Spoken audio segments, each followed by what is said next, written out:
Okay, colleagues, we'll commence the meeting. Good morning to all. And welcome to the meeting of the Standing Committee on Public Accounts. Pursuant to Standing Order 1083G, our order of reference today is Chapter 2, Selecting Foreign Workers under the Immigration Program. It's one of the fall 2009 reports of the Auditor General of Canada. And our witnesses today are Sheila Fraser, the Auditor General, Richard Flaggio, Assistant Auditor General, Suzanne Theriault, Principal, Janice Charette, Deputy Minister from HRSD, Andrew Kenyon, Director General, Temporary for Foreign Workers District, Neil Yates, Deputy Minister, Les Linklater, Assistant Deputy Minister, the two previous from CNI, and Claudette Deschênes, Assistant Deputy Minister of Operations. Just prior to hearing from prepared statements from our witnesses, I wonder if we might just draw the attention of the committee to a retirement from the Auditor General's office. We had one last week, and sincere thanks and gratitude for a number of years in service were expressed. And today I've been advised that Richard Flaggio will be leaving and going off into the lands of the happy, blissful retirement status, and are probably otherwise occupied, I'm sure, with his energy and ambitions. As of Monday, after 35 years with the office, just a tremendous accomplishment, and it's sort of fitting that I was informed that his first project or hearing was on immigration. And here we are today, 35 years later, and we are still on immigration, albeit with some different timely results, I'm sure, but always investigation and always contributions made by all. So how about a wonderful reception and an expression of gratitude to Richard.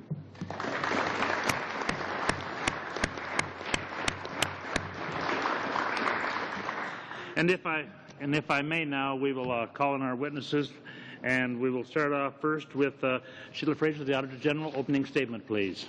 Thank you, Mr. Chair. Je vous remercie de nous donner l'occasion. Thank you for this opportunity to discuss our chapter on selecting foreign workers under the immigration program. As you mentioned, joining me at the table are two people who are responsible for the audit: Richard Flaggio, Assistant Auditor General, and Suzanne Theriault, Principal. Canada has an ongoing need for permanent and temporary workers with various skills, and it must compete with other countries to attract them. It is critical that the government's programs for facilitating the entry of these workers be designed and delivered to meet the needs of the Canadian labour market. Mr. Chair, I should note that the work for this audit was completed in June 2009. We are consequently not in a position to comment on actions taken since then.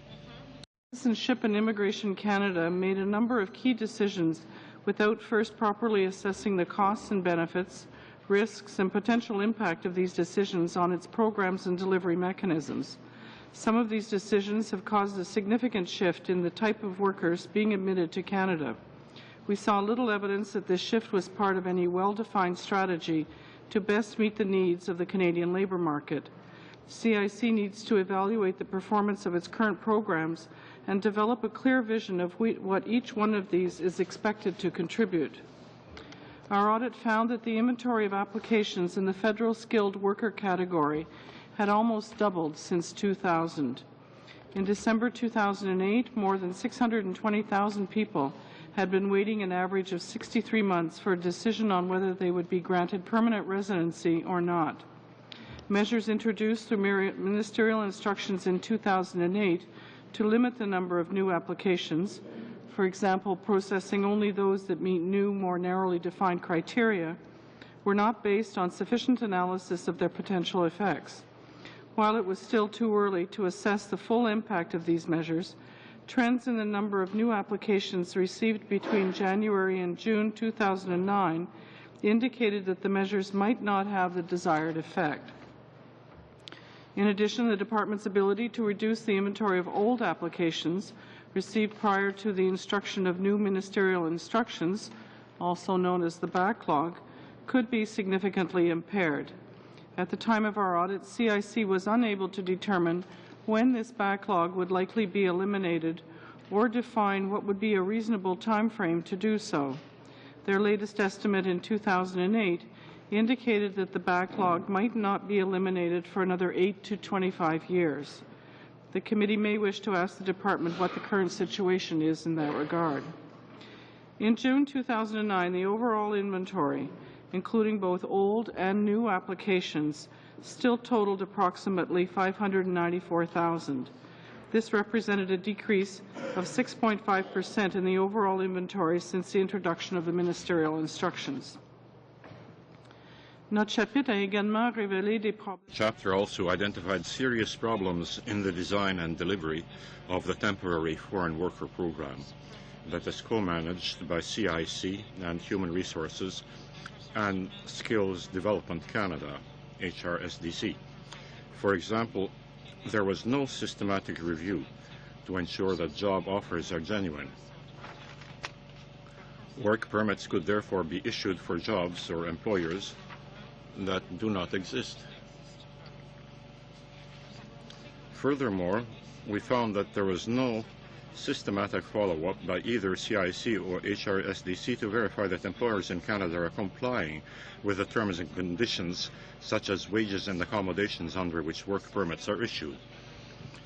This creates risks to programs entertained could leave many foreign workers, such as live-in caregivers and lower-skilled temporary foreign workers, in a vulnerable position. Despite the commitment to do so following our April 2000 report, CIC had not yet implemented a quality assurance framework to obtain assurance that decisions made by its visa officers are fair and consistent.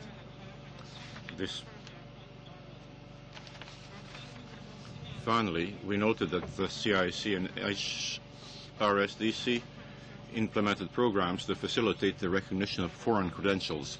At the end of our audit, the federal government was working with provinces and territories to develop a pan-Canadian framework for foreign qualification assessment and recognition.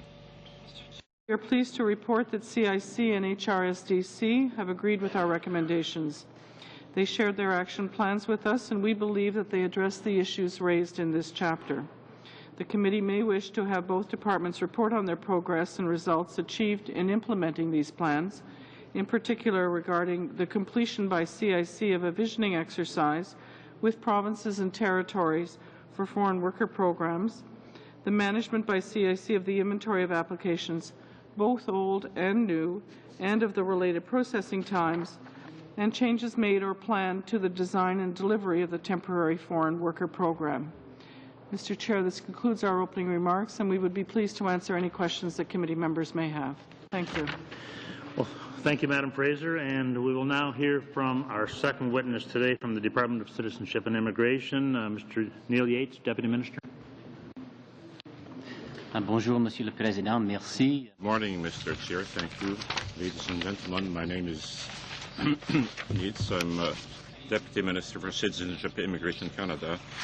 Next to me is Les Linkletter, Assistant Deputy Minister of Strategic Policy and Programs, and by Claudette Deschênes, Assistant Deputy Minister of Operations at CIC. I would like to thank the committee for inviting me to speak. Today I will focus my brief remarks on Chapter 2 of the Auditor General's report, and afterwards we'll be happy to answer your questions. With the Auditor General's recommendations related to the selection of foreign workers. In recent years, my department's taken a number of positive steps to facilitate the timely arrival and fair employment of foreign workers to meet Canada's labour market needs. For example, we have increased the admission ranges for immigrants nominated by the provinces and territories so that the benefits of immigration can be distributed all across the country. The Canadian Experience Class helps people with recognized skills in Canada who are integrating, along with skilled temporary workers and international students, to stay here permanently. Les modifications apportées au programme concernant les aides. Changes to the live-in caregiver program will now make it easier for live-in caregivers to obtain permanent residence by making the program more flexible for them and helping to protect their rights. And finally, the new authority for the Minister to issue instructions provides a flexible tool to prioritize those applications that best support the government's goals for immigration. I'd just like to highlight some of our progress to date in response to some of the Auditor General's specific recommendations.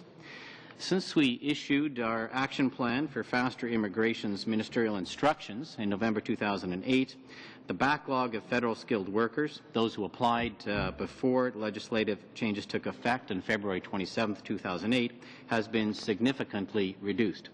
It now stands at less than 400 persons, a reduction of almost 40% from its peak of 641,000. Including the applications we received since the changes took effect, the number of applicants awaiting a decision has been reduced by 18%. Of the final decisions rendered since the instructions took effect in November 2008, 80% have been completed in an average of 7 months, and this is compared to wait times of up to 6 years before the changes. The first set of instructions limited skilled worker applications to 38 occupations and allowed us to make progress in managing applications. But we have still received significantly more applications than we can process or accept under the Levels Plan. So we are consulting broadly with stakeholders, provinces and territories, and the public to ensure instructions remain responsive to our economic needs, but also help us to manage the flow of applications. An evaluation of the Federal Skilled Worker Program is now underway, and a national evaluation of the Provincial Nomination Program will begin this fiscal year. Taken together, these initiatives will lead to the development of an immigration roadmap over the next 2 years. Recently proposed regulatory amendments to the Temporary Foreign Worker Program will clarify the roles of my department and Human Resources and Skills Development Canada and establish specific criteria to guide the assessment of the genuineness of an employer's offer of employment to a temporary foreign worker. These changes will establish consequences for employers who fail to meet their commitments to workers and grant the government more authority to review the actions of employers and third parties acting on their behalf. En fait, Monsieur le Président, nous allons commencer. And finally, Mr. Chairman, this summer we will start rolling out Release 2 of the Global Case Management System internationally. We have been using GCMS internally since 2004 to process applications for Canadian citizenship. It is already helping us to detect and prevent fraud. The GCMS is a fundamental component of our service innovation agenda, and it lays a foundation for future improvements. These are just some of the ways we are working to address the Auditor General's concerns in a timely fashion. We are ready for your questions now. Thank you. And we will now go to our last presentation from the Department of Human Resources and Skills Development. Madam Deputy Minister, Jeanne Charette. Good morning. Thank you very much, Mr. Chair, and good morning, committee members. As the Chair said, my name is Janice Charette. I'm the Deputy Minister of Human Resources and Skills Development Canada, and I'm joined this morning by Andrew Kenyon, who is the Director General of our Temporary Foreign Worker Directorate.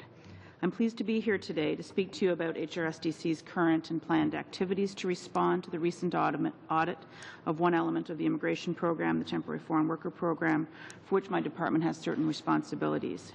Mes commentaires porteront principalement sur les responsabilités de Focus my remarks on HRSDC's responsibilities regarding the Temporary Foreign Worker Program, and I would be happy to respond to questions. This gives me the opportunity to clarify HRSDC's role with respect to the Temporary Foreign Worker Program. The program is derived from the Immigration Refugee Protection Act and its associated regulations, and the program is jointly managed by HRSDC and CIC. In terms of foreign workers, generally speaking, you could say that while CIC deals with the workers, HRSDC deals with the employer side. Let's start with an employer who has identified the need to hire foreign workers. An employer would start the process by applying to HRSDC, largely through one of our Service Canada offices, for a labour market opinion. This is necessary before they can hire a foreign worker or get pre-approved to hire a large number of foreign workers. This labour market opinion, or LMO, is an assessment of the potential impact of hiring a foreign worker on the Canadian labour market. And to ensure that LMOs reflect current labour market conditions, HRSDC implemented a policy requiring that an LMO be used to support a work permit application within 6 months of its issuance, after which it is no longer valid.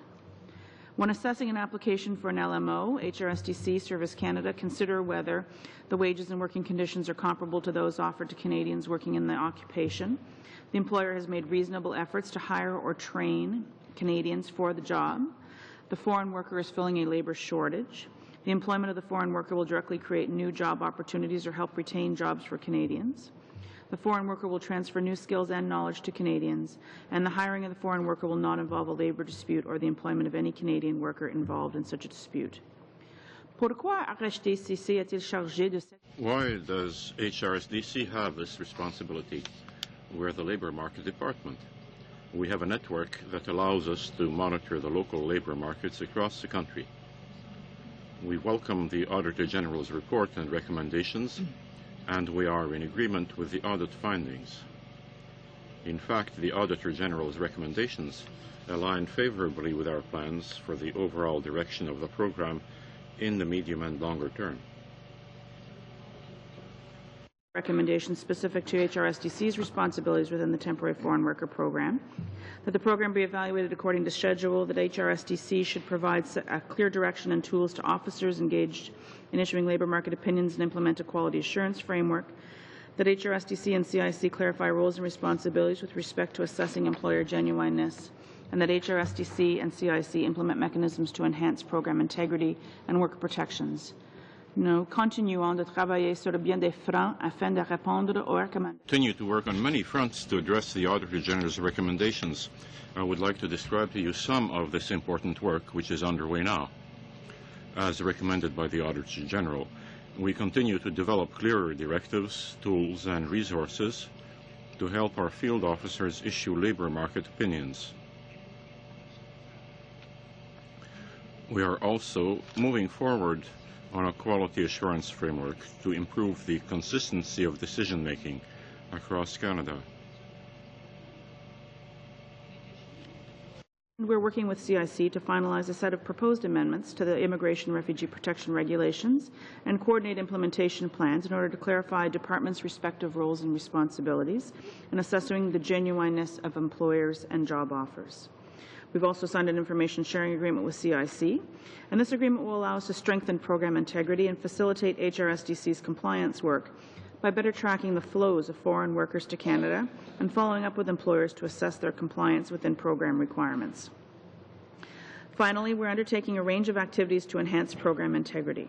For example, in early 2009, we introduced policies to limit the validity of labour market opinions to 6 months to help ensure that the flow of temporary foreign workers to Canada more closely reflects current labour market conditions. In April 2009, we implemented a policy to revoke confirmed labour market opinions when new information comes to light that would have resulted in a negative decision. Third, HRSDC has launched a new initiative to assess employers' compliance with the requirements of the program and the conditions set out in the labour market opinion. We're asking employers to provide documentary evidence that they paid agreed wages and provided appropriate working conditions to foreign workers. Where non-compliance is evident and corrective action is not taken, employers will be issued a negative labour market opinion, preventing them from hiring foreign workers. We've piloted this approach in British Columbia and Alberta and have concluded 250 reviews. 93% were found to be compliant, with only 11 employers unable or unwilling to take corrective action. Should they apply for a labour market opinion in the future, their past compliance records will result in a negative labour market opinion. We've also signed information sharing agreements with British Columbia, Alberta and Manitoba. Negotiations to reach similar agreements with Saskatchewan, which we expect soon to be signed, Ontario, Nova Scotia, Prince Edward Island and Newfoundland and Labrador are expected to conclude later this year. These agreements allow us to share information on employer violations of labour standards and information about labour market opinion applications submitted through Service Canada. These agreements are vital in helping us to improve program integrity and address instances of worker abuse or mistreatment. Au cours des prochains mois, nous poursuivrons. We'll continue to pursue other activities over the coming months aimed at ensuring the overall integrity of the temporary foreign worker program. I welcome your views and questions on the departmental action plan and how HRSDC is responding to the Auditor General's recommendations in order to strengthen program integrity and worker protections. Comments today, and as we turn to our members for questioning, I would fully imagine that there's not a member here who isn't impacted somehow, some way. Most members in the House by this issue in various degrees. So as such, I expect there will probably be some spirited questions. We will start off with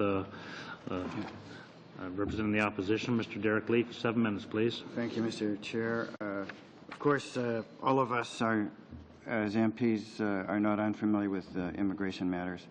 So we all run immigration offices out of our constituency offices. My shop is about 80% immigration, pretty similar in most of the urban areas. So I want to go right to HRSDC.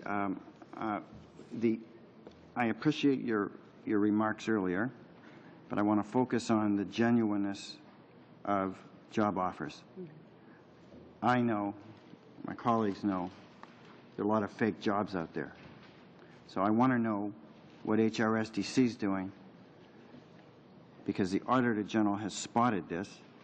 What is HRSDC doing, not to deal with deficiencies in employment standards, but the actual genuineness of the job offer itself?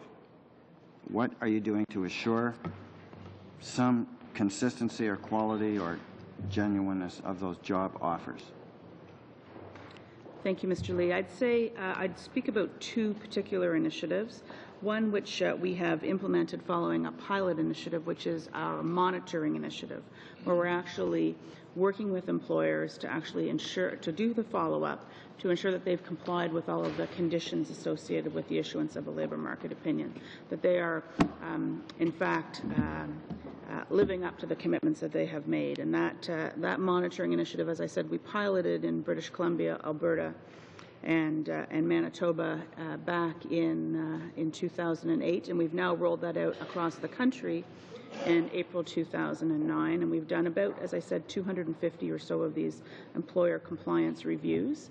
In a number of cases, we identified where there were weaknesses, and we worked with employers. I think it's about 57 or so cases where we worked with employers once we identified shortcomings, and they actually addressed the concerns that we had.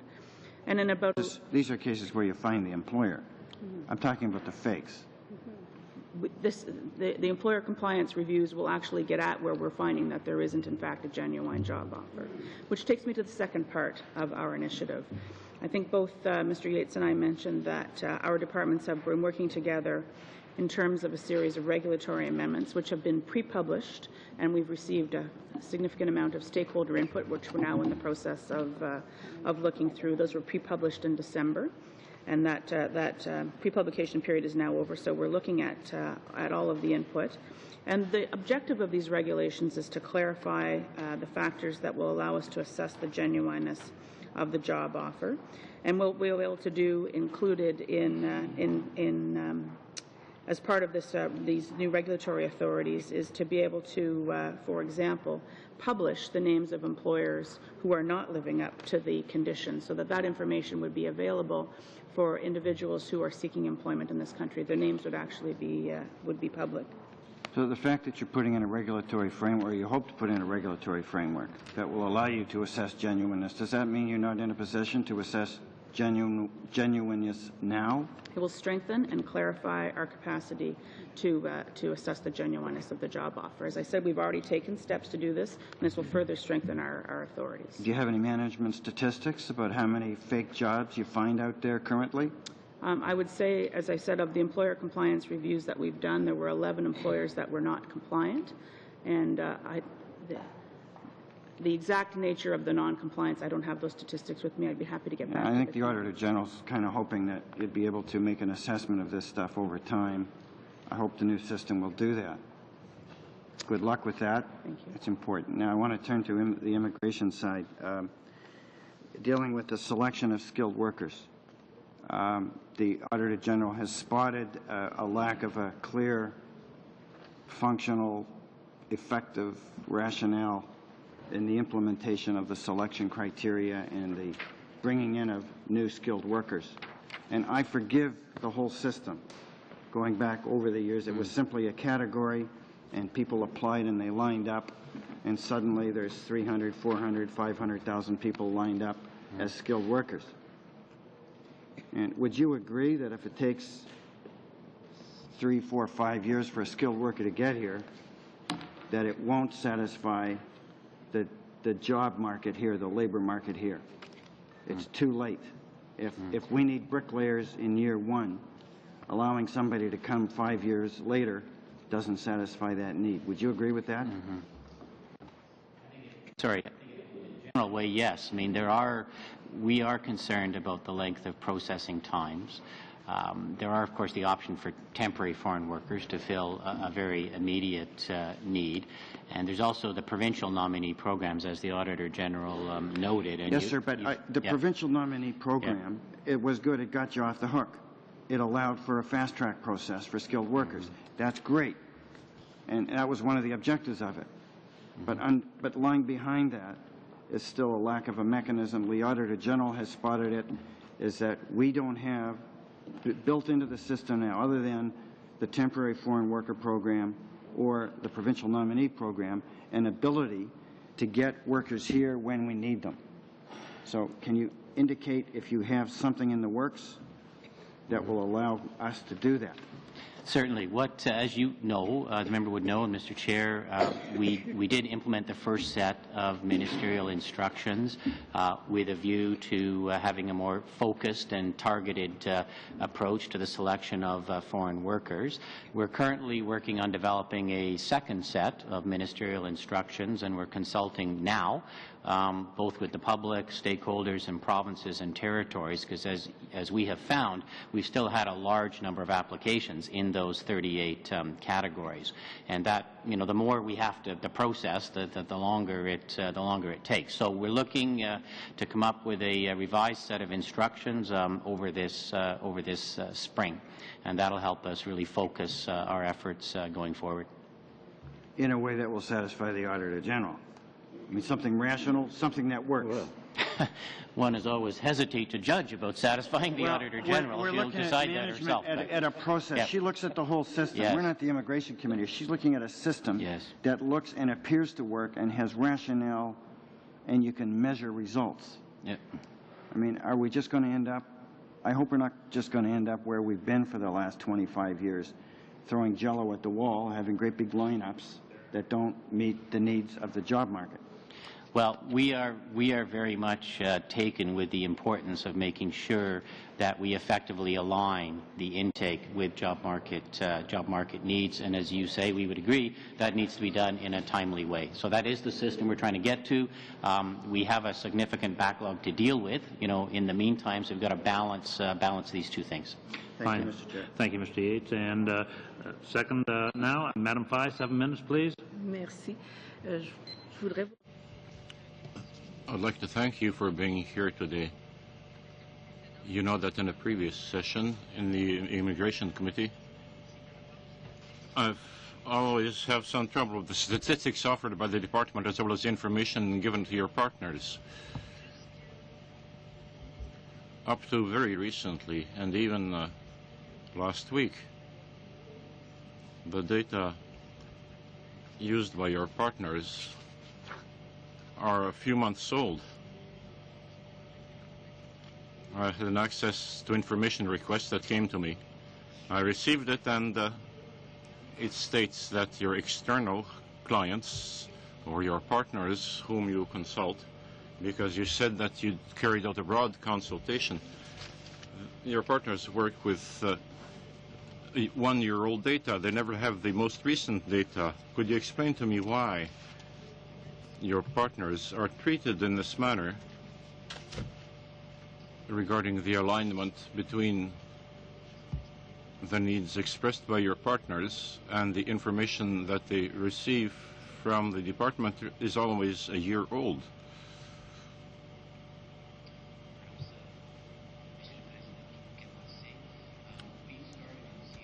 A process of releasing data quarterly to make it public, and so we did the first one. The first quarter for this year will be going out, I believe, next week. So we're putting all of that information onto our website every 3 months. And that's something we've just started. We agree that information needs to be available on a timely basis. OK. Ça semble pas être la critique qui est offerte parce qu'ici, c'est So this criticism has been extended. This was signed by Elizabeth Rebick. It was sent out to all the people in the department, including yourself. And at the very end of her note, it's stated that for all these exceptions, we have to get the approval of the minister before handing out the data. Is there any reason? Coming back to this question, why don't you give your partners the most recent data? Because what's on your internet website and the provinces can't work with that. If you ask your partners on the internet site to work with outdated data. Mr. Chair, with your permission, we met with the provinces and territories for exchanging data. And every 3 months we exchange information with the provinces and territories regarding the statistics on our website. We recently got the approval of the minister to proceed with a system that will put updated preliminary statistics on a quarterly basis for the past quarter. Be more forthcoming in terms of having recent information on the website that will date for the most recent quarter. I believe the Privacy Commissioner is aware of this and and the Information Commissioner, and feel that this is an appropriate move. dans le passé, In the past, it helped our committee to have an idea where the ministry was going in the analysis and management of the program, and we first got a document that was a follow-up that showed the targets and the backups. Could you give us this information to give me an idea of how the programs are working in the various foreign offices, as well as the resources that are allotted to them? It would be interesting to have this picture. The document exists. The analysts have planned it. I would like to have a copy of it. Are you? Do you agree? Yes. That nod means yes. The short answer to that, oui, yes. c'est parce que quand vous hochez la tête, c'est pas enregistré. So if you just nod your head, it doesn't get on the record. The candidates for immigration have the right to know how much time it will take. And our office often gets complaints because people have no idea how much time it's going to take. We know about the backup before February 2008 and the backup after 2008, those that are dealt with after February 2008. What alternatives do you propose to them? Because by looking at your statistics, I see that it will take about 5 years to deal with 80% of the cases that were received before February 27th. Have you estimated the possibility of paying back their deposits? Make our way through the backlog as quickly as possible. We are sensitive to the time people are spending waiting, so we are concerned about that. We have at various times asked if people want to maintain their application or simply receive a refund. Interestingly, most people do want to maintain their application, so we have to continue with the processing, but we do make that offer to them. And we have made good progress in the past 12 months. As I mentioned in my opening remarks, that backlog has been reduced by nearly 40%. So, we'll see. In terms of the future, it really will depend on getting out a new set of ministerial instructions, and then how we balance these two things in terms of new applications versus the ones in the backlog. And that's what we're working on now, and that's what we're talking to provinces and territories and stakeholders about. You seem to know where your backlog is now. Could you give us the statistics as well for all the applications received before 2008? What is your strategies for those cases? Because those that have been filed before 2008 are dealt with rapidly, and this is more or less my question. And just one last question about the action plan. Do you have computerized management, and the application is done on a yearly basis? Could you give me some details?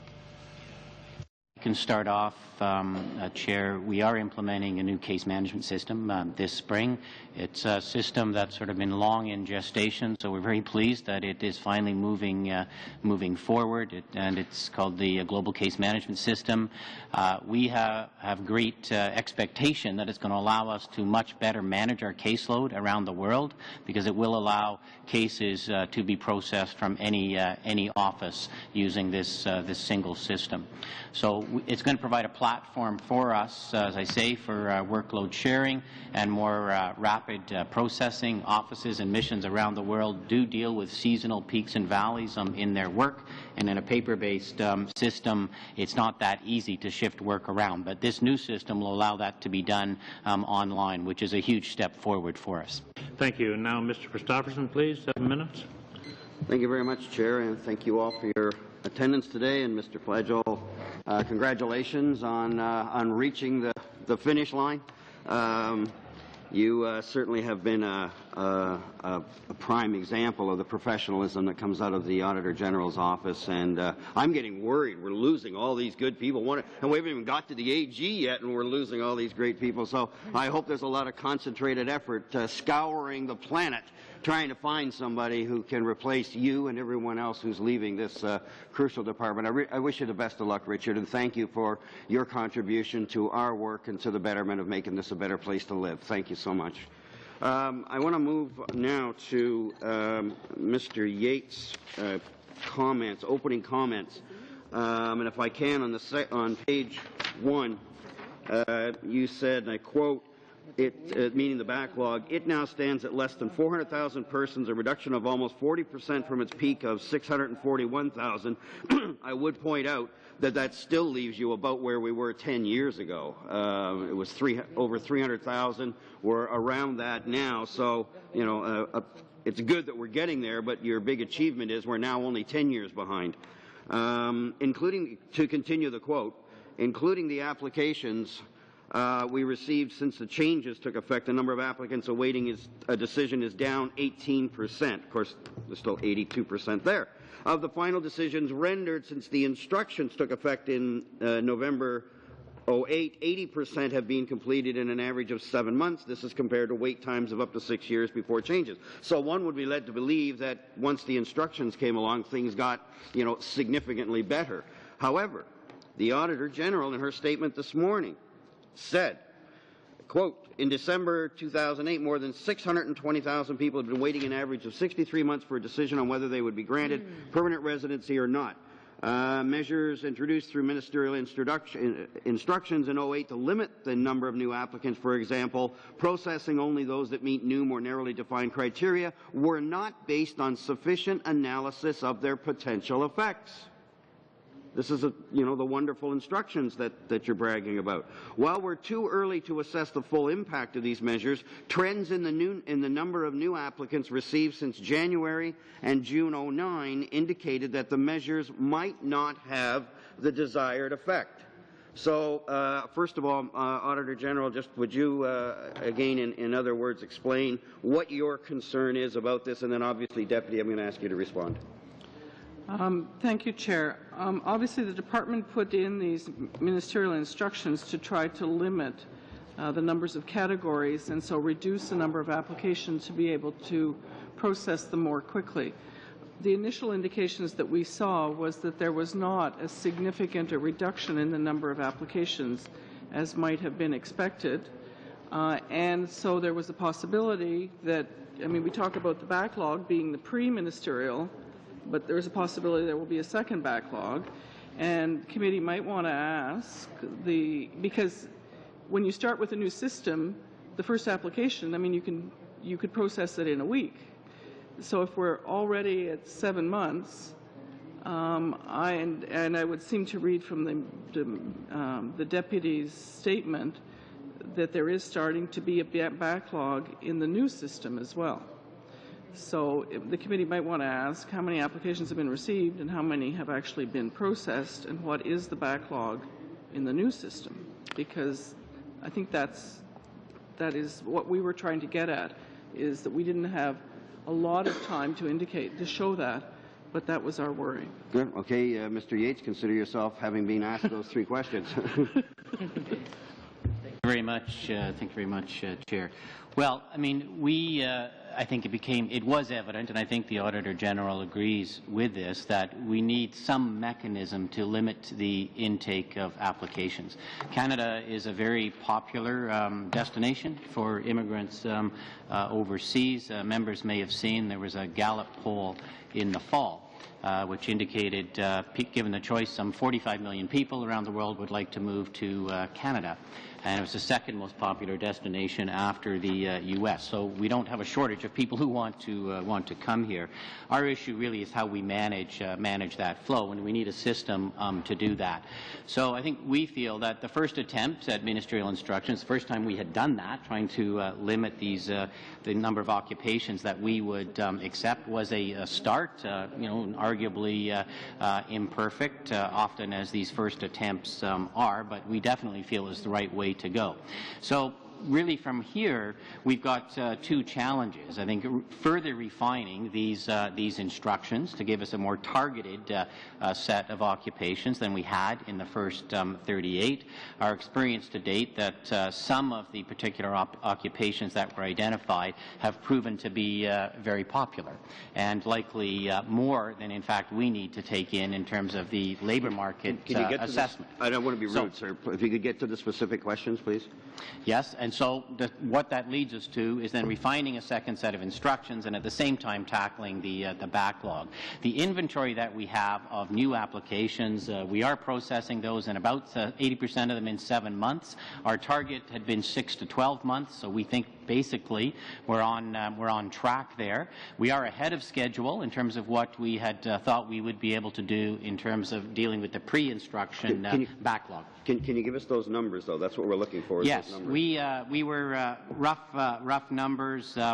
We had about 641,000 applications in the backlog, in the pre-instruction backlog. We're down to 400,000 now. And that's quite a bit more than we had thought. And then in terms of the new intake, we're at about, as of the end of December last year, we're at about 129,000 new applications.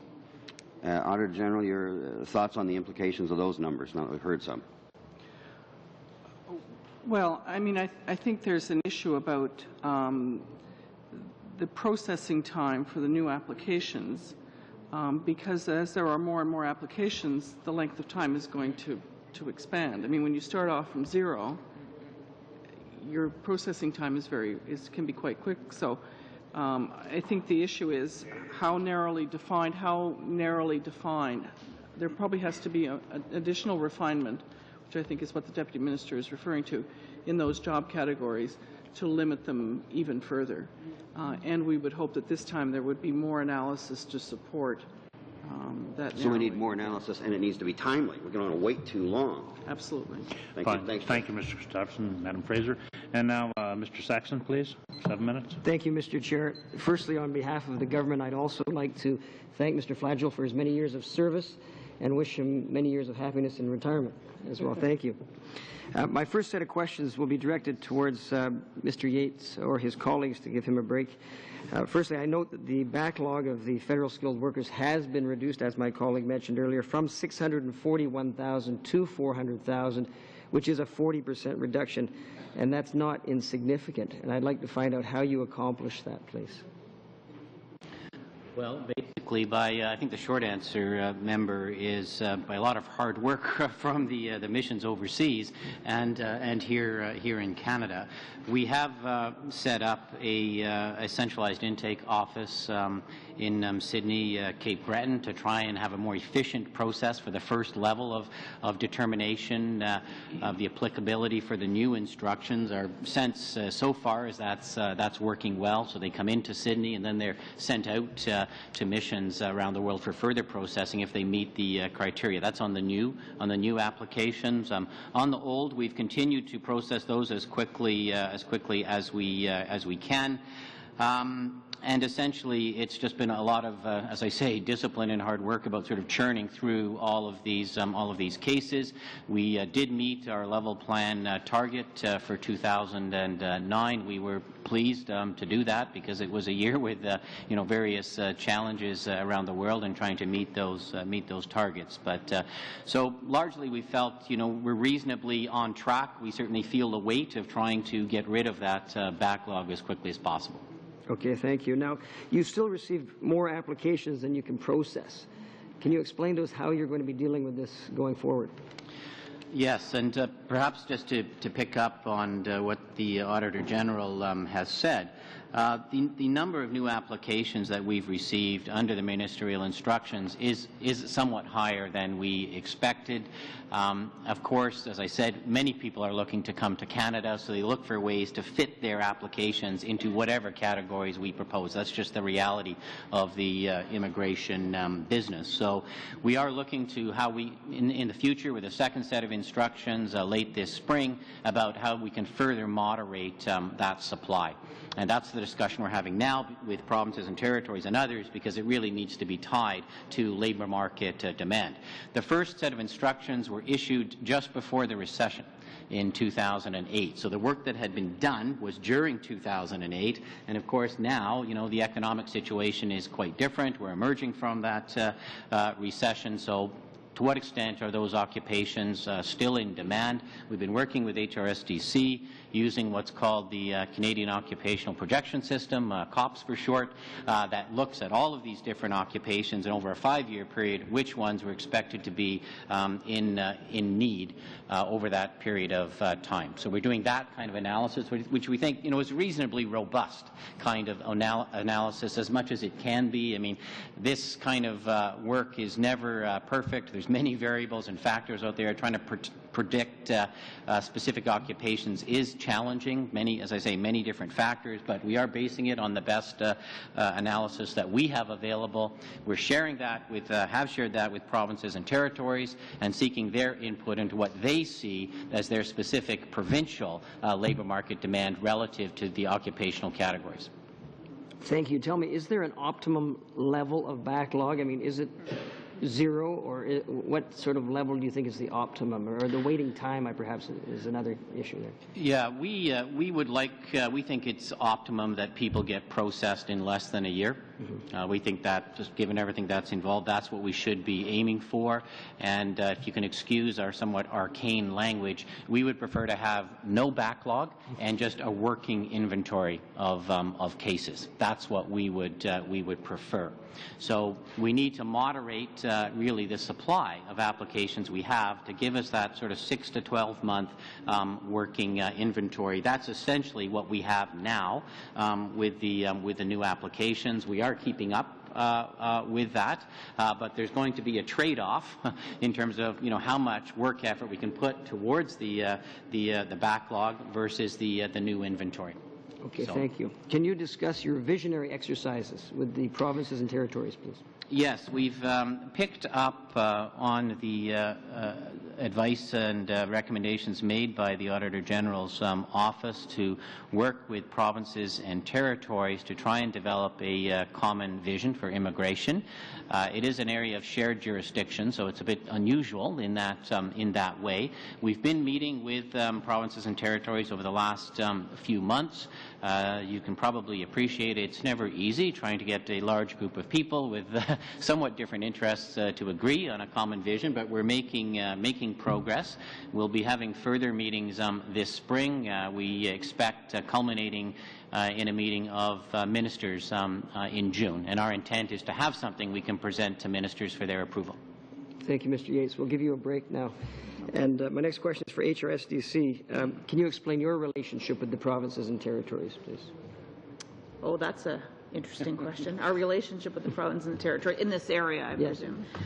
We have a table called the Forum of Labour Market Ministers, which is supported by a deputies table and a senior officials table. And that's the table where we talk about labour market challenges. As you can imagine, the last year or so has been dominated by a discussion about how provincial and territorial and the federal government are all reacting to deal with the impact of the recession and the downturn on the Canadian labour market. But prior to that, we had a discussion around the impact of the immigration program as a supplement to the domestic labour market. And in fact, one of the pieces of work which deputy ministers asked to be done is a joint meeting of the immigration federal provincial table along with the labour market table, and that occurred, I think, I hesitate to guess now times, about 18 months or so ago, last November. Oh my gosh, so a year, yeah, about 18, yeah. About 18 months or so ago, at that time we were just trying to sort out, because there are these two different tables. We look at the labour market, and our immigration colleagues are looking at from the immigration side, to make sure that really across the federal provincial dialogue we were looking at the issues in a consistent and coherent way, and there wasn't anything kind of falling between the two sides. And I think that discussion we found to be very useful, very productive, and very constructive, and that's continuing on. And I suspect that as we see the recovery happening and as we see the emergence again of pressures to increase temporary foreign workers in some parts of the country, that conversation will be coming back to the labour market table. Thank you. And now, Ms. Ramsey. Thank you, and welcome all. And as you heard from my colleagues, and I'm very short and sharp. As you heard from my colleagues, immigration is it's a large irritant of any MP's office, because people are quite concerned about backlogs, about the fact that they do not get visas on time, and especially the professionals who, you have reduced it from up to 400,000, who decide Canada is not really the place to be if Australia is giving it to them. And you said 42 million people want to come, but the world population is 6 billion. I mean, even 1/4 of Africa doesn't want to come here. So, and we need the people. So really, let's be realistic as what we are looking at. And when I look at the temporary foreign workers and look at what the Auditor General has said, that a number of key decisions have been made without benefits or risk analysis, I wonder whether temporary foreign workers you regard it as a panacea to overcome that backlog of permanent residents, number one. Number two, if you have any data as to how much temporary foreign workers we have in the system. We had a recent incident in Toronto where 5 people fell to their death, and these were temporary foreign workers with no security. And as the Auditor General has rightly pointed out, they're vulnerable. They do not get the right checks and balances. They do not have security when they are doing construction work, and that's where we're hiring them for. So if you have any data as to how many we have in the system, and what are some of the issues? Because Madame Charette talked about the checks and balances and regulations. How many people do you have to ensure that the regulation is in place? How do you put in safety measures when you don't have the number of people? You're not there to police them on a daily basis. So if you could just help me understand this, and perhaps we can have a discussion further on. Very good. Perhaps I can start. There are approximately 200,000 temporary foreign workers in Canada. There is a balance and certainly a relationship to the permanent immigration stream. Some of those do make their way into permanent immigration. A number of provinces in particular are having temporary foreign workers come into the provincial nominee programs, and there's also an avenue through the Canadian Experience class.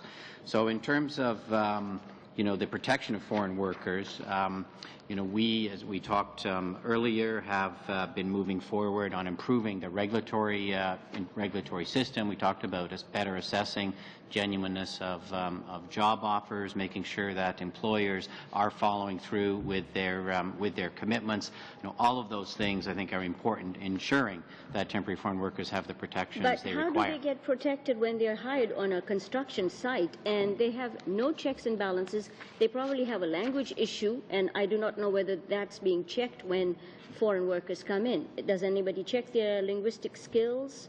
Is there a requirement to understand that they understand rules and regulations, safety procedures? Is there something there? Because these are people who are working. It's not bogus. Yes. I'm talking about genuine workers that get killed.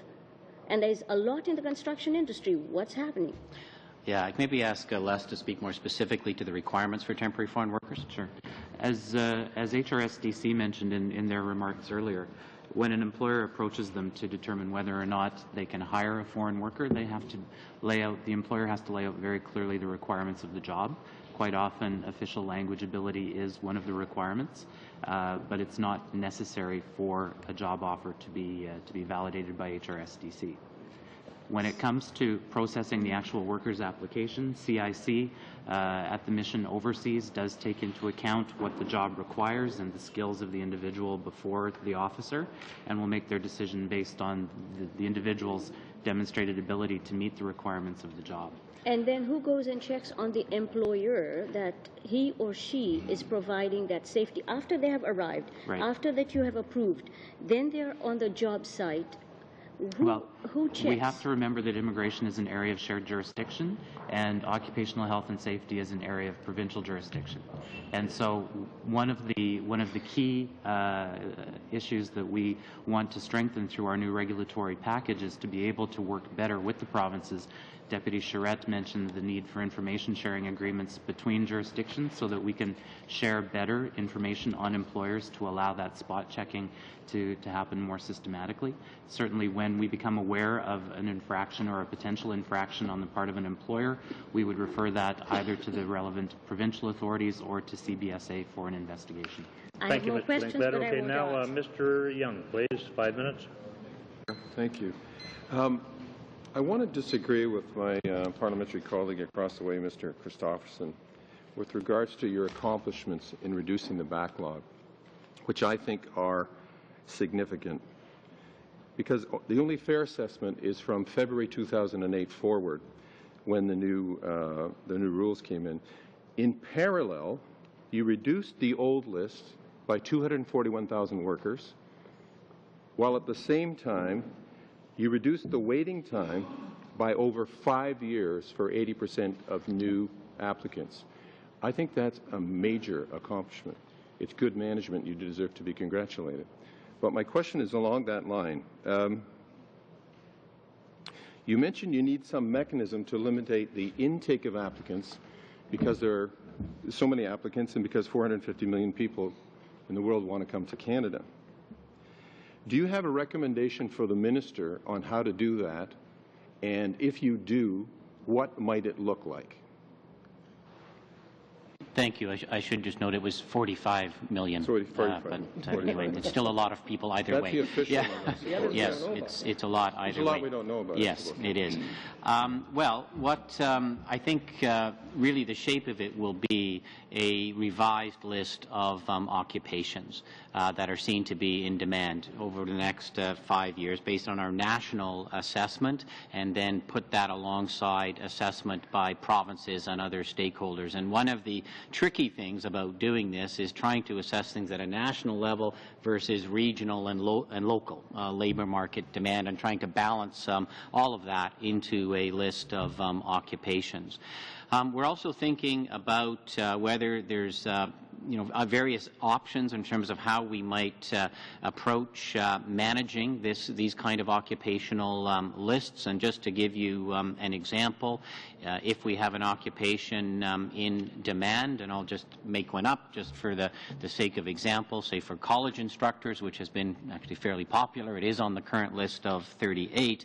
And if we have an occupational demand over the next 5 years of, say, 1,000, and these are just hypothetical numbers, I think we need to look at an option that once we hit, say, 2, 3, 4, 5,000 applications in our system, perhaps not taking any more applications for college instructors until we've worked our way through that inventory of applications for that particular occupation. So I think there's various ways we can go about looking at moderating these TAPs, and we have we have in our backlog we've got quite a few cases we think may be of interest to provinces, even for their provincial nominee program. So we have sent lists of these cases to provinces and territories for them to take a look at as well. So that's another option as a way of working through this remaining 400,000. Do you think 6 to 12 months is the appropriate inventory? Is that your goal? Yes, we think that is that's reasonable in the grander scheme of things. Yes. My second question is with regards to live-in caregivers, domestics, and we've seen. We've heard credible testimony in this place with regards to workers they're basically powerless people who've had to hand over their passports, which means they're basically trapped in a job and work long hours, sometimes 12 hours or more, asked to shovel snow, a whole range of things that are, very, very unfair. How are you helping live-in caregivers by protecting their rights? What new ways have you found to protect the rights and to help these powerless people? Thank you. We did, in December last year, put forward some regulatory amendments that are effective now April 1st of this year to strengthen the protections for live-in caregivers. A number of important things there.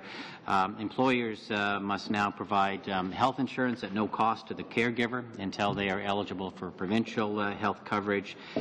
Secondly, employers must register caregivers with provincial workplace safety authorities, so workers' compensation. Employers must cover all of the recruitment costs, including costs of a third-party recruiter, and those cannot be recouped from a caregiver. And employers also must cover one-way transportation costs for their caregivers to their place of work here in Canada. And then finally, employers and caregivers must sign and submit an employment contract to HRSDC and CIC. So that'll help clarify the responsibilities of the employer and the caregiver. As well, we have some other changes that will allow caregivers to complete the work experience requirement for them to apply for permanent residence, extending the period from 3 to 4 years, allowing overtime to apply to the calculation of residence, and then removing the standard requirement for a second medical examination when they're applying for permanent residence. We're also, I'm setting up a system with HRSDC that will be in place next month for emergency processing within 3 weeks of new work permits for caregivers who find themselves in an untenable situation. And lastly, we're expanding and updating our information products for caregivers and for employers. So we think actually quite a range of regulatory measures have just now come into force. Mr. Yates, et maintenant, Madame Baudin.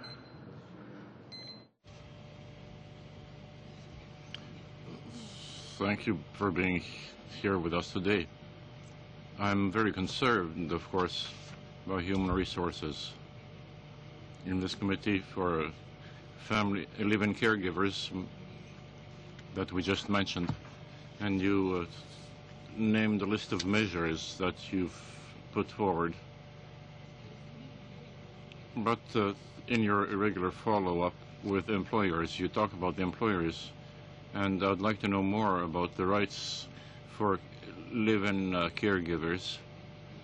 Do you have any regular follow-ups with the employers or together with human resources to make follow-ups when you're talking about fraud and fraudulent job applications, among others? As I said earlier, our side is really in charge of relations with employers. In terms of some of the changes with respect to the live-in caregiver program. One of the things that we've also introduced at the front end of the process, and this responds to, I think, questions also raised earlier around genuineness, is that employers now who are applying for a labor market opinion as part of the live-in caregiver program have to submit to us a signed attestation of their identity along with their application to try and deal with some of the concerns that have been expressed previously about this program. And that attestation will have to be witnessed by a guarantor who will have to testify that they met with the employer and that the identity that's being represented in the application to us is in fact true and accurate. So that will deal with making sure that the live-in caregiver employer application is in fact genuine. As well, we'll be asking for their Canada Revenue Agency business number and what they, which is a representation that they're actually proceeding with the source deductions and so on behalf of the employee. In addition to that, then comes to the issue of the employer compliance reviews, which we're dealing with as part of the overall temporary foreign worker program, where we do follow up with employers to make sure that they are living up to all the conditions which Mr. Yates went through in terms of explaining the health insurance, the one-way transportation costs. And the other piece that I think is important, which Mr. Yates mentioned at the end, is the information we're now providing to the live-in caregivers themselves as they're coming in to the country so that they know and have access to, if they find that there is an issue in the employment relationship, they know who to call so there can be the appropriate follow-up done. Parfait, merci. Je suis quand même... Well, thank you. But I have several cases in my writing where there's kind of a threat made by the employers and they're never sure of having adequate housing for those workers. And you said that you did 250 tests in Alberta and BC, 250 tests out of how many possibilities of employers that had live-in caregivers? The categories of temporary foreign worker are aligned with the compliance reviews. I can go back and try and get that information for you, Madame. Parfait, mais parfait, merci beaucoup. Well, thank you very much. I'll use up the rest of the time regarding foreign workers, live-in foreign workers. You had consulted with the provinces, and this was in view of having some kind of vision established for this program. Did you review the program to make it more efficient in a general way? Non, pas le programme des travailleurs les travailleurs étrangers. Oh, more generally. En général, parce que vous indiquez ici que vous avez fait une vaste consultation. Donc, j'aimerais un peu valider votre démarche par rapport à la planification de traiter les arriérés et de voir comment vous attendez à rendre le programme plus efficace. Ouais. Parce que dans votre plan du ministère, en termes des priorités opérationnelles, il y a une réduction de 114 postes au niveau des ressources humaines à ce programme-là. Donc, j'essaie de comprendre l'alignement que vous avez fait avec les provinces. Ouais. Peut-être M. Linkletter peut parler un peu. En ce qui trait à notre exercice de vision avec les provinces et territoires, on est engagé à examiner le programme en entier pour savoir déterminer comment ça peut fonctionner mieux entre le permanent et le temporaire et dans le programme permanent les différentes filières entre les programmes fédéraux et provinciaux. So our long-term goal with the visioning exercise is to understand better how to meet structural and cyclical labor market needs best through immigration, long-term skills needs, short-term pressures, and the variety of programming that best suits the response to those types of pressures. On the resource side, I believe that the figures that you cited relate to corporate resources that were previously dedicated to the program, but not actual processing resources in the field. Mr. Linkletter. Now, Mr. Shipley, please, 5 minutes. Mr. Chair, thank you, witnesses. Just wondering, in terms of the temporary work program, foreign workers program, I got to tell you how important that is in terms of the agriculture industry that sweeps across parts of Canada, particularly my area. And one of the issues that is coming up is that it's becoming so expensive.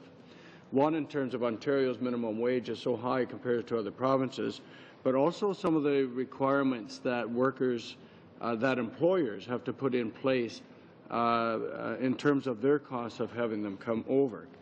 I'm wondering, can you just explain and differentiate for me, please, a little bit about federal provincial responsibilities, then follow through with the employer compliance component of it to make sure that actually their compliance.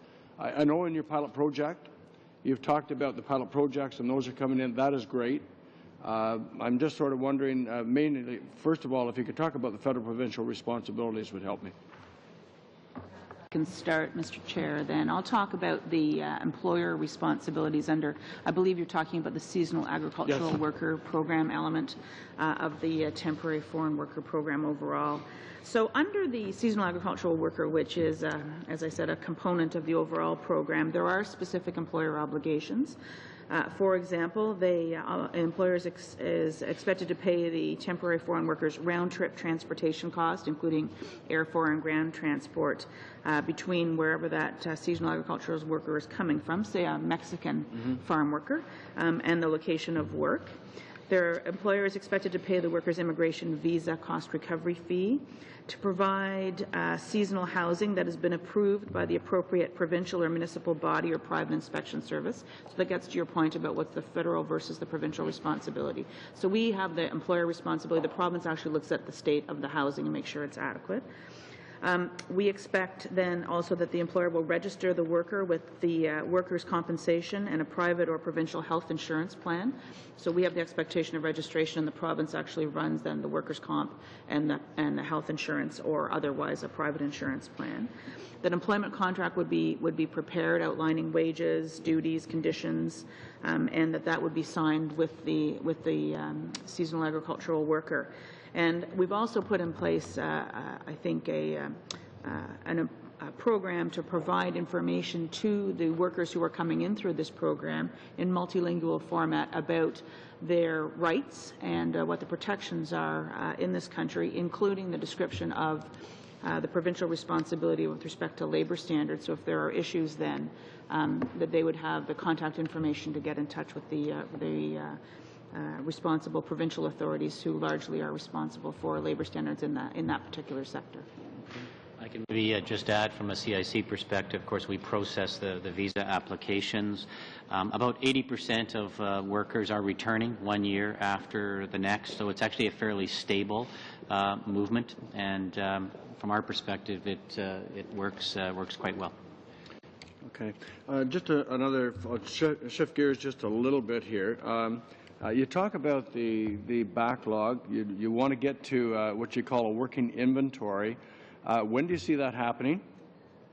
And the second part is you have the 129,000 under the new system.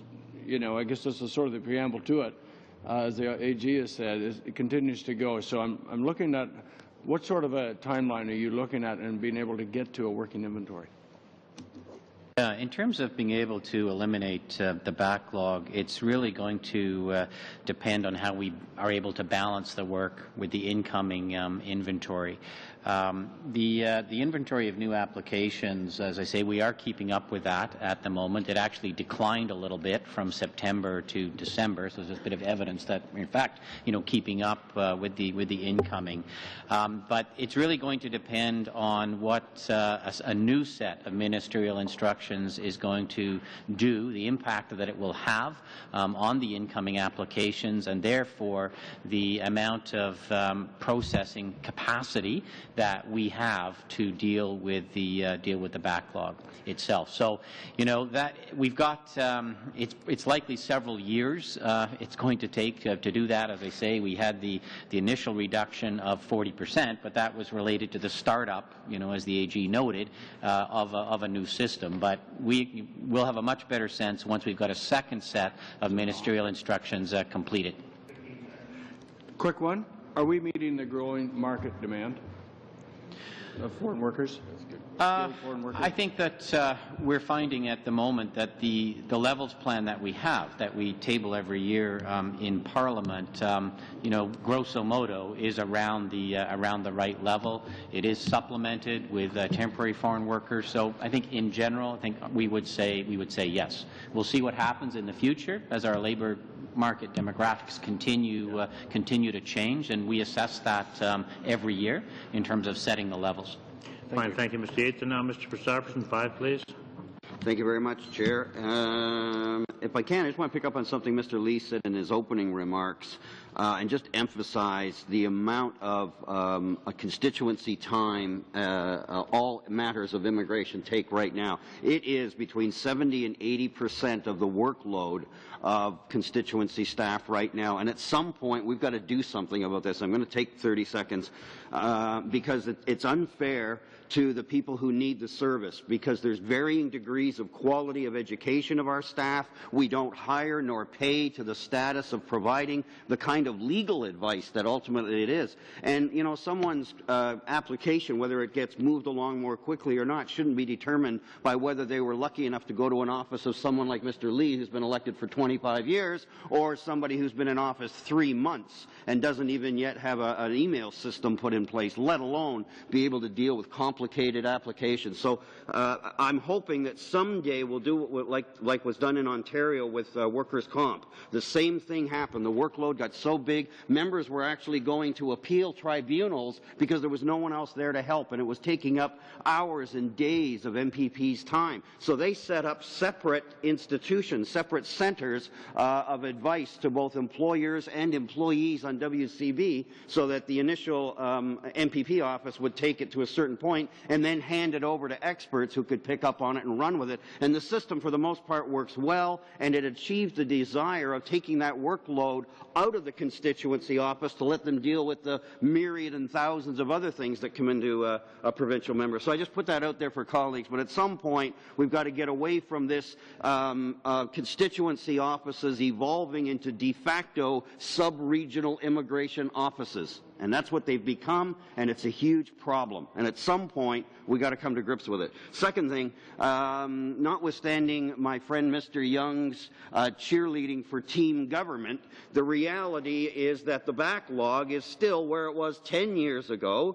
The AG has said this morning it could take between 8 and 25 years to get it caught up. And as to the new process, we've already heard again from the AG that she's got some concerns that we may be developing systemically a backlog down the road, if I'm not misinterpreting what she said. And she's nodding, yes, that was the point. So it's not this glowing report. There's some improvement being made, but by no means should anyone believe that it's some fantastic solution. And once we pass the 08 deadline where the ministerial instructions came, life is all hearts and flowers, and before that it was awful. Nowhere near that clean. My last question, if I have time to slip it in, is on a really important issue, and it's on page 38 of the Auditor General's report: recognition of foreign credentials. It's become an ugly, I'm going to say ugly, cliche in Canada that we have the smartest cab drivers in the world. It's an honorable profession, and so is delivering pizzas when you need to make a buck to put money on the table. But we can't afford to have doctors and engineers driving them, and the reason is they don't have the recognition of their foreign credentials. I see a chart here where we've spent $125 million in like 7 or 8 years, and the problem hasn't gotten any better. What exactly are we going to do, and when are we going to do something effective to put these new Canadians to work doing the jobs that we need them for, like providing health care? How about, you want to start? Me go. I'll start then. Two parts of the response to the points that you're making, sir. One of them is the information that needs to be provided to individuals who want to come to Canada about what the necessary qualifications are. And that, I think, with the launch of the Foreign Credential Recognition Office, which is housed at CIC, that information is being provided both to newcomers who've already come to Canada, as well as through our offices abroad. But that's only part of the answer, as you said. The other piece of the puzzle is how are we working with the regulatory bodies and the professional associations to make sure that newcomers to Canada have a process to go through the recognition of their both education and work experience credentials that will allow them to understand where they'll be able to fit in the Canadian employment picture. And so there has been a framework agreed to by all provinces and territories along with the federal government called the Pan-Canadian Framework for the Recognition of Foreign Credentials, the foreign qualifications. And what that does is has all the governments in the country committed to 4 principles: fairness, transparency, timeless, and consistency, so that when an individual who wants to come to Canada is actually going through one of these bodies to have their credentials recognized, that they will know within a year whether or not their credential is going to get recognized, and if not, if there's a gap that they have to actually fill, whether it's a coursework that has to be done, work experience, examinations, that they would know. Or finally, the third piece of this is, if they're not going to have their credential recognized, if there's not a gap filling, what are other occupations that may be available to them? And so that framework has been agreed to now in, I'm checking my dates, November the 30th of 2009. And we're going through a process of identifying priority occupations to be able to implement that, largely reflecting where the greatest labour market demand is. And so our first set of occupations for December of this year, and that's what all governments are working towards. Thank you, Madam Chair. And now, Mr. Dressen, please. Dreesen. Thank you, Mr. Chair, and thanks to all the witnesses for being here today. I'd like to speak to Mr. Yates about the global case management system. And one of the things that you mentioned is that when you're looking at the release 2, that you'll be able to look at detecting and preventing fraud. And I wonder if we could kind of talk about that for a moment and let us know what problems that you've seen and what types of solutions that you feel will be addressed with that particular system. Yeah. Thank you very much. The global case management system will basically house all of the cases that we process. And so it allows us to do searches, for example, on common addresses. And you may be aware, members may be aware, we've had some situations where we've had 200 people use the same address. Been an issue in citizenship applications, and GCMS, which we've actually had in place for citizenship since 2004, allows us to detect that. And when we just had mission-based or individual-based information systems, there was no real easy way to do that. So that is a huge advantage for us. The second piece is really being able to move our workload, our caseload, around the world in a seamless kind of way.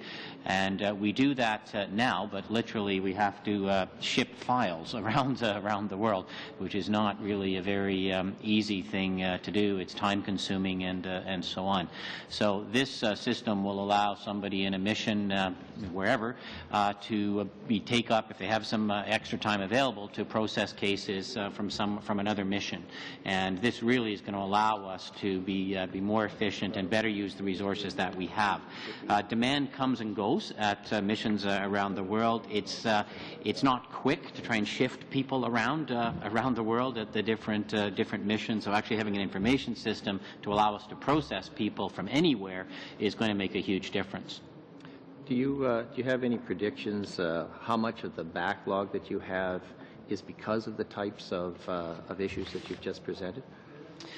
Well, I think it's been a combination of having essentially having a system that's accepted a large number of applications, way more than we've had processing capacity for, and way more than we've actually set out in the annual levels plan. So you put those, two things together, and de facto, you're going to end up with a backlog. Certainly, the system can be made more efficient, and that's really what we're trying to do. It's hard for us to put sort of a number on that, but we feel it is critical for us going forward to have a modern case management processing system to allow us to deal with workload and workflow. And I guess if I have just a quick moment, when we hear about unscrupulous immigration consultants and that type of thing, again, trying to look at the backlog that is created sometimes by the extra effort and research that you have to put in order to manage those particular cases, is getting a handle on that something that would help with backlog as well. Yeah, it's certainly part of the overall puzzle. As members would know, there's many aspects to the immigration system, and in terms of dealing with applications and dealing with third-party consultants. As you may know, the Minister has announced that he does plan to come forward with some legislative and regulatory amendments this spring, to strengthen that regime. And certainly, we find, unfortunately, fraud is endemic in the immigration business. There's huge issues overseas with ghost consultants who are charging people fees for services they probably don't actually need, and promising things actually they can't get. And so our new case management system will allow us to help better track that and look at trends and see what it is that's in front of us. But that's going to be a continuing challenge for us. Okay, thank you. Thank you, Mr. Dreesen. And now, Madam Fry. Thank you very much, Mr. Chair. I noted that the Attorney General and everyone has asked a question here about the fact that the backlog has doubled since 2000. And given that most of the people present here know that in 2004 I was specifically given the title and the job to deal with 7 departments, including the 2 departments here, HRSDC and CIC, to find a way to deal with foreign credentials and foreign trained workers, whether it's a local backlog here or whether it's people who intend to come. We had set up a plan. And one of them, to deal with this backlog of people and to deal with people coming in the future, to fast forward them, was a portal. And the money had been set for this portal, and it was going to be a portal in which all jurisdictions, provinces, municipalities, trade unions, universities were going to come in, credentialing bodies, to find a way to let people know before they even came here about whether they were ready to come in and what they needed there. And it was plugged in so that that would happen. I want to know what happened to that. And secondly, it said here that there wasn't an appropriate amount of information about retention of nominees from the PNP program. And I know that during our discussions for a whole year with provinces, that they identified that many provinces brought in nominees and that they left after a year to go to 3 big cities, Vancouver, Toronto, and Montreal. So we know that that data was there. So why is it said that it isn't? And finally, I would like to know what about that whole plan that was set up, a 5-point plan that was funded and had gone through Cabinet and had begun to work specifically on physicians to deal with the Pan-Canadian strategy. What happened to that? Why are we now, 5 years later, 6 years later, deciding that none of this is happening and that none of that data and information and plan was set in place? I want to know what happened. I need to know that because we were no longer in government in 2005. And I'm not pointing a finger. I know that you had the information to advise this particular government on what had been planned to do. I just don't know what happened here. Yeah. I can start off, Member. You're quite right that foreign credential recognition has proven to be a very difficult set of issues to deal with. We would agree getting a lot of the services overseas is critical here, so people can know before they come to Canada what the status of their credentials is likely to be. You're agreeing with me. I'm saying what happened. Yes, I want to know and I'm just going to happened. ask Mr. Linklater to speak to the work that's been done on the portal and so on. Okay, thanks. Certainly. Indeed, work has proceeded with the provinces and territories on a foreign credential recognition portal, work that's shared between CIC and HRSDC, as well as the provinces and territories. On the website, the Going to Canada portal, there is a subset and also links to HRSDC and CIC. There is a great deal of information around the credential recognition process as provinces have provided content. We support, the federal government is supporting provinces in assisting them to develop the content that they wish to put on the portal and make it available to applicants both overseas and in Canada. Thanks, Mr. Linklater. Sorry. I know this is happening. I just need to find out what happened between 2005 and now that this all sort of went into a hole in the ground somewhere, and it now has taken all this time to start reinventing a new wheel. That's the question I'm asking, and it's about the accountability of what went on and all that data and all that information and a full plan. What happened to it? Perhaps I can try to respond, Mr. Chair. I think rather than reinventing the wheel, is the language the member used, I think what we've tried to describe, or what I've tried to describe, and perhaps not done a very good job of this, is that in fact it's been a series of efforts as opposed to kind of going around in a circle. It's all been building on back to work that was started back in 2003-04 with the 5-point action plan, working with the regulatory bodies and some of the professional associations. I think we've put in place some of these new tools like the portal. We've been working with those organizations to try and clarify processes. The Foreign Credential Referral Office takes that a next step further. And I think what the framework allows us to do is it makes sure that all governments who, as you know, provinces and territories have a significant role to play in establishing the standards and requirements within their jurisdictions. It says that all governments are committed to making sure that these processes are happening in a way that's fair, transparent, more timely, and more consistent. And I think that it's all actually working towards the same objective that you described. It's progressive rather than restarting. And the Chair just has a couple of quick questions, if he may.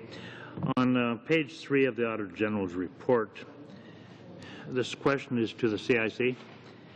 It says CIC still has little assurance that overall decisions by visa officers are fair and consistent. We've all seen situations where there is not consistency, sometimes through either our offices, how we're either being treated or how some of the applicants are being treated. And yet it says, well, the department has developed a quality assurance framework that is available. Immigration program manager is not required to use it to report it. Why not? Yeah, I'll ask Madame Deschênes to speak to our work on quality assurance. Yes. So certainly I think over the years there's been an attempt to implement an integrated program on quality assurance. We are straightening, as we agreed with the Auditor General, that we needed to make sure that it was systematic. As we move the work to be more integrated, we also want to ensure that the work that's done in Canada, because now you've got temporary workers coming to Canada and being processed for immigration through Canadian offices. We're setting up a framework so that all of them have to report in a systematic fashion. So it's a matter that probably we should have had it in place in a more systematic fashion, but it's being put in place now. And we'll continue to grow it to ensure that we cover the whole range of our programs, and we can look at quality assurance through the different programs and how it can impact one to the other. Thank you. Well, the Auditor General has also stated that efficiency gains will be limited until we have the implementation of the information technology system. It's under development for 10 years. 10 years under development. I'd like to know where the ball has to stop here. One of three things. It's either with CIC because you're either unable to define or not unable to apply what you really want in this system. Number two, it's in Public Works because they've not been able to either effectively secure or appropriate. Or number three, it's because Treasury Board because they've not provided the authority for the necessary funds. What department does it lie in? The problem with 10 years, that's unacceptable. Well, I can maybe start. I mean, GCMS has had a difficult history, as you've noted, Chair. There have been issues around the scope of the project. There were issues around the cost of the project. As time went by, more and more, of course, whenever you have longer-term IT projects, things keep changing. Your environment, you've got to go back, you change the system. There have been some big lessons there about these big IT projects, and so it's been a tremendous challenge. The good news is that GCMS has successfully been in use since 2004 for citizenship, so okay, that part of the system has worked. And then the case management part for processing for immigration is being rolled out, and it'll be rolled out in June. We're on track for that. It's within the budget that was rescoped. So we're on budget now, and it's basically going to roll out starting in June over the next year to all of the missions around the world. So finally, yes, we're getting to the point we need to get to. Fine, thank you. Okay, and now just a brief question, Madam Fye. Une question pour Mme Fraser. A question for Ms. Fraser.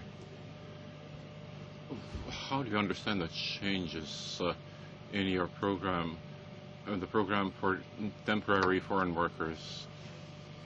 Are you satisfied with what the department has presented today?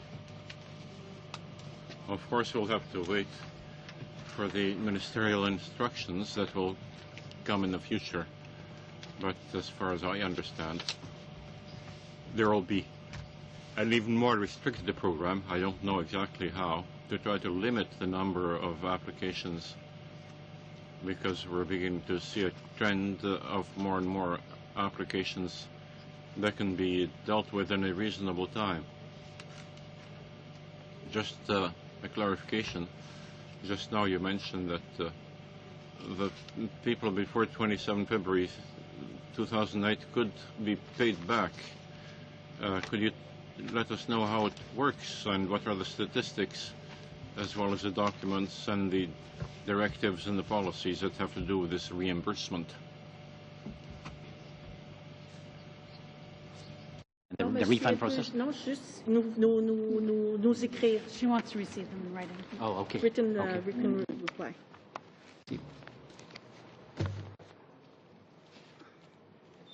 Okay, next, Mr. Lee, please. Thank you.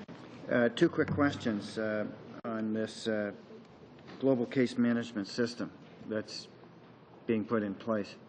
I kind of feel an audit coming on here, given that at the end of the day it's probably going to be about $500 million in development and implementation. I just feel that. So I'm just going to ask the department, do you plan to get out in front and evaluate the effectiveness of the program? And I know my friends on the government side will say that we've got to show all the cost efficiencies that will be generated by these great investments. So that's one. And two, thank you. I just noticed Madam Fraser had a comment on your statement there. That's we'll why get there. Okay, and secondly, to the Immigration Department, this is my second short question.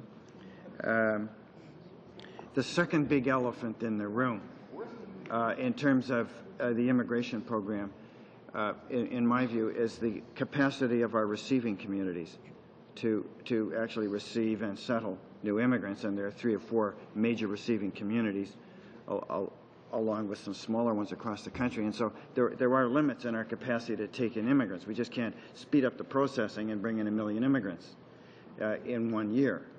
So has the department been doing an evaluation of the capacity of these communities to receive the volume they're capable of receiving? And how does that impact on the department's decision to process more quickly or not, and in the volume you can process in 1 year? Response we will have from Madam Fraser, then followed by the department. I just wanted to assure the committee that we're we are actually undertaking an audit. We did an audit in 2006 on large IT developments across government, and we're doing a follow-up on that for spring of 2011. Thank you. Please.